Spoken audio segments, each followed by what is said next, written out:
Assalamualaikum warahmatullahi wabarakatuh. Berjumpa kembali di Ruang Teknisi. Pada kesempatan kali ini, saya akan membahas tentang salah satu komponen yang sering kita temukan di dalam sirkuit power supply, yaitu paristor. Di dalam skematik diagram, paristor disimbolkan seperti gambar berikut ini. Dengan memiliki bentuk fisik yang menyerupai sebuah kapasitor keramik. Berdasarkan dari fungsinya, paristor disebut PDR atau Voltage Dependent Resistor dan juga bisa disebut sebagai TPS atau Transient Voltage Surge Suppressor, di mana dalam hal ini paristor memiliki fungsi yang cukup menarik untuk kita bahas. Jadi, paristor ini memiliki nilai hambatan yang dapat berubah-ubah seiring dengan fluktuasi tegangan.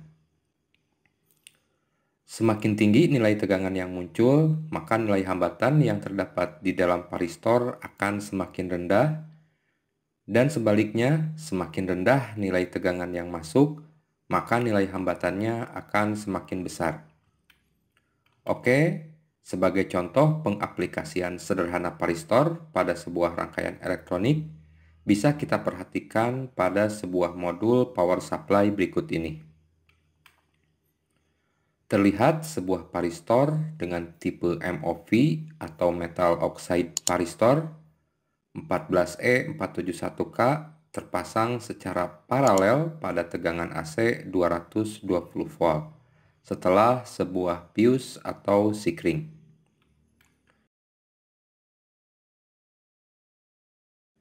Dari datasheet kita bisa melihat bahwa kode yang terdapat di dalam bodi paristor ini yaitu 14E471K. Maka ini artinya 14 adalah nilai untuk dimensi diameter paristor yaitu 14 mm. Lalu untuk kode E adalah untuk paristor dengan tipe high energy. Dan kemudian pada kode 471K ini merupakan nilai ambang batas tegangan paristor yaitu 470 volt. Sedangkan di dalam karakteristik umum dari paristor jenis MOV, dia memiliki nilai hambatan insulasi minimal 1000 megaohm dengan tipikal waktu dalam merespon lonjakan tegangan kurang dari 15 nanosecond atau 15 nanodetik.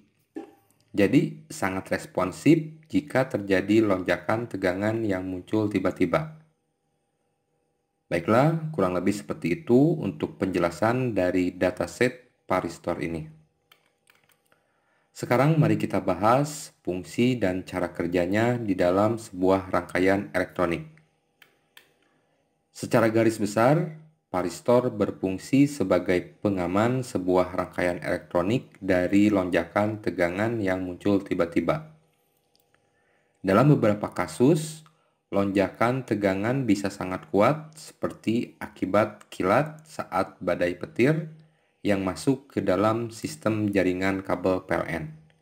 Maka dalam hal ini, paristor adalah penyelamat dalam situasi seperti ini. Dengan kemampuannya untuk menyerap energi besar dari lonjakan tersebut dan mencegahnya mencapai perangkat elektronik yang lebih sensitif.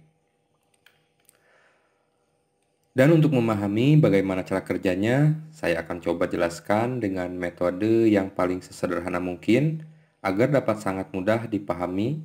Jadi nantinya rekan-rekan teknisi bisa eksplor sendiri lebih dalam lagi bagaimana penerapannya pada rangkaian yang lebih kompleks.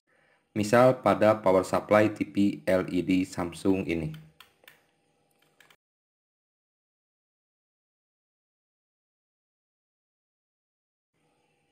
Oke, mari perhatikan gambar yang sudah saya sederhanakan berikut ini. Misalkan di sini sebuah sirkuit elektronik memiliki tegangan kerja sekitar 220 volt. Artinya kita anggap saja jika tegangan yang masuk lebih dari 220 volt, maka rangkaian akan mengalami kerusakan yang cukup serius. Maka untuk mengatasi hal ini, kita harus menambahkan sebuah komponen elektronika yaitu varistor dengan tipe 14E241K yang dipasang setelah BIOS agar tegangan yang masuk sesuai dengan spesifikasi dari rangkaian yang akan diproteksi, yaitu modul power supply. Saat sumber tegangan normal atau rendah, maka di sini tidak ada arus bocor pada varistor. Artinya, semua arus akan mengalir seperti biasa menuju rangkaian utama atau modul power supply. Lalu kemudian, misalkan tiba-tiba tegangan berubah naik ke nilai tegangan 230 volt, maka di sini varistor dalam hitungan nanodetik, nilai resistansinya atau nilai hambatannya akan berubah menjadi lebih rendah dari sebelumnya. Sehingga akan ada arus bocor yang melewati varistor. Artinya, di sini akan terjadi sedikit lonjakan arus yang cukup besar antara titik A dan titik B. Maka berdasarkan rumus tegangan jepit, tegangan yang keluar pada titik A dan B akan menjadi rendah atau kembali normal ke nilai ambang batas yaitu 220 volt. Jadi sederhananya ketika tegangan naik, maka nilai hambatan varistor menjadi rendah yang mengakibatkan sebagian tegangan dialirkan dari titik A ke titik B sesuai dengan perubahan nilai hambatan varistor.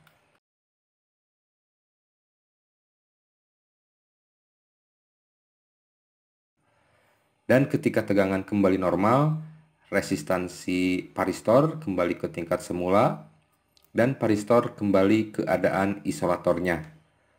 Proses ini dapat terjadi berulang kali tanpa mengurangi efisiensi perlindungan yang diberikan oleh varistor.